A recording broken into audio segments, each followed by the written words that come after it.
ಏನೇನ್ ಎಮ್ಮೆ ಬೆಣ್ಣೆ ಮಾಡ್ತಾ ಇದೀರಾ ಸರ್? ಇದು ಎರಡು ತರ ಇದೆ. ಇಲ್ಲಿ ಎಮ್ಮೆ ಬೆಣ್ಣೆ ಇದೆ ಮತ್ತೆ ಹಸು ಬೆಣ್ಣೆ ಇದೆ. ಓಕೆ. ಇದು ಬೆಳ್ಳಿಗಿರೋದು ಇದು ಎಮ್ಮೆದು ಇದು. ಇದು ಹಳದಿ ಇರೋದು ಬಂದು ದಿಸ್ ಗೀ ರಸದ ಇದು ಗುಜರಾತ್ ತಳಿ ಬರುತ್ತಲ್ಲ, ಗುಜರಾತ್ ತಳಿ ಅದು ಅದು ಇದು ಎಮ್ಮೆದು.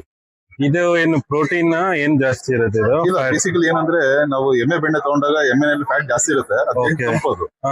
ಹಸುದ್ ಬಂದು ಫ್ಯಾಟ್ ಕಡಿಮೆ ಇರುತ್ತೆ, ರುಚಿ ಕೂಡ ಮೈಲ್ಡ್ ಆಗಿರುತ್ತೆ. ಅದು ಹೀಟ್ ಬಾಡಿಗೆ. ನಿಮ್ದು ನಾಟಿ ಬೆಣ್ಣೆನಾ ಇದು? ಎಲ್ಲ ಮೊಸರು ಕಡ್ದು ಒಯ್ಯೋ ಬರಕ್ಕೆ ಮೊದ್ಲು ಏನ್ ಬೆಣ್ಣೆ ಬರುತ್ತೆ ಆ ಬೆಣ್ಣೆ ಅದು. ಮನೆ ತಗೊಂಡು ತುಪ್ಪ ಕಾಯಿಸ್ಕೊಂಡು ಮ್ಯಾನುಫ್ಯಾಕ್ಚರಿಂಗ್ ನೀವೇ ಮಾಡ್ತೀರಾ? ಇಲ್ಲ ಇನ್ನೋಸ್ ಮ್ಯಾನುಫ್ಯಾಕ್ಚರಿಂಗ್ ಅಂತ ಏನಿಲ್ಲ. ರೈತರು ಮನೆಯಲ್ಲಿ ಎಪ್ಪ ಹಾಕಿ ಮೊಸರು ಕಡ್ದು ಬೆಣ್ಣೆ ತೆಗೆದಿರ್ತಾರೆ, ನಾವು ಅವ್ರ ಹತ್ರ ತಗೊಂಡ್ಬಂದು ಇಲ್ಲಿ ರೀಸೇಲ್ ಮಾಡ್ತೀವಿ. ಓಕೆ. ಟೇಸ್ಟ್ ಸಿಗ್ಬೋದಾ? ಖಂಡಿತ ತಿಳಿ ಸರ್. ಅದು ಇದು ವೈಟ್ ಇರೋದು ಎಣ್ಣೆದು.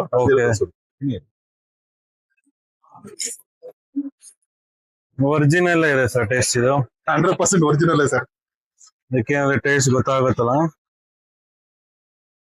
ಈಗ ಸ್ವಲ್ಪ ಸಪ್ಪೆ ಬರುತ್ತಲ್ಲ, ಅಂದ್ರೆ ಇದ್ರಲ್ಲಿ ಫ್ಯಾಟ್ ಕಡಿಮೆ ಇರುತ್ತಲ್ಲ, ನಿಮ್ಗೆ ರುಚಿ ಅನ್ಸಲ್ಲ ಅಷ್ಟು.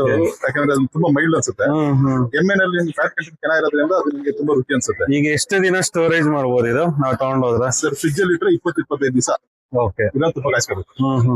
ಏನ್ ಲೀಟರ್ ಪರ್ ಕೆಜಿ ಮಾಡ್ತಾ ಇದೀರಾ ಸರ್? ನಾವು ನಮ್ ಮನೆ ಬೆಣ್ಣೆ ವೆಬ್ಸೈಟ್ ಇದೆ, ಅಲ್ಲಿ ಎಮ್ಮೆದು 1200 ರೂಪಾಯಿ ಇದೆ ಕೆಜಿ. ಹಸುದು 1600 ರೂಪಾಯಿ ಇದೆ ಕೆಜಿ, ಇನ್ಕ್ಲೂಡಿಂಗ್ ಡೆಲಿವರಿ. ಅವ್ರು ನಮಗೆ ಇಲ್ಲೇ ತಗೊಂಡ್ರೆ ಡಿಸ್ಕೌಂಟ್ ಏನ್ ಮಾಡ್ಕೊಡ್ತೀರಾ? ಇದು ಎಮ್ಮೆ 1000 ರೂಪಾಯಿ, ಹಸು 1400 ರೂಪಾಯಿ. ಲೈಕ್ ಪರ್ ಕೆಜಿ ತಗೊಂಡ್ರೆ ಡಿಸ್ಕೌಂಟ್ ಏನಾದ್ರು ಕೊಡ್ತೀರಾ? ಆತರ ಏನಿಲ್ಲ, ಅವ್ರ ಇಷ್ಟ ಬಂದು ಅವ್ರು ಎಷ್ಟು ಬೇಕಾಷ್ಟು ತಗೊಂತಾರೆ. 1/4 ಕೆಜಿ 250 ಎಮ್ಮೆದು, ಹಸುದು 1/4 ಕೆಜಿ 350. ಓಕೆ. ಡೆಲಿವರಿ ಬೇಕು ಅಂದ್ರೆ ಅದು ಆನ್ಲೈನ್. ಪ್ಯಾಕಿಂಗ್ ಎಲ್ಲ ನೀವೇ ಮಾಡ್ತೀರಾ? ಇದರ ಪ್ಯಾಕಿಂಗ್ ಎಲ್ಲ ನಮ್ದೇ. ಇದು 1/4 ಕೆಜಿ 1/2 ಕೆಜಿ ಬಾಕ್ಸಸ್ ಇರುತ್ತೆ.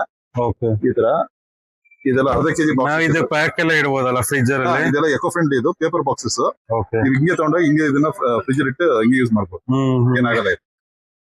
ಇದು ನಾವು ಡೀಪ್ ಫ್ರೀಸ್ ಮಾಡಿ ಕೊಟ್ಟಿರ್ತೀವಿ, ಗಟ್ಟಿ ಇರುತ್ತೆ, ಮನೆ ತಗೊಂಡೋಗು ಸೇಫ್ ಆಗಿರುತ್ತೆ, ಏನಾಗಲ್ಲ. ನಾವ್ ಇದು ಫ್ರೀಜರ್ ಅಲ್ಲಿ ಏನಾದ್ರು ಸ್ಟೋರ್? ನಾರ್ಮಲ್ ರೆಫ್ರಿಜರೇಷನ್ ಸಾಕಷ್ಟೇ, ಕಂಪಲ್ಸರಿ ಡೀಪ್ ಫ್ರೀಸ್ ಮಾಡ್ಬೇಕು ಅಂತ ಏನಿಲ್ಲ, ರೆಫ್ರಿಜರೇಟರ್ ಇಟ್ಟರೆ ಸಾಕು. ಓಕೆ.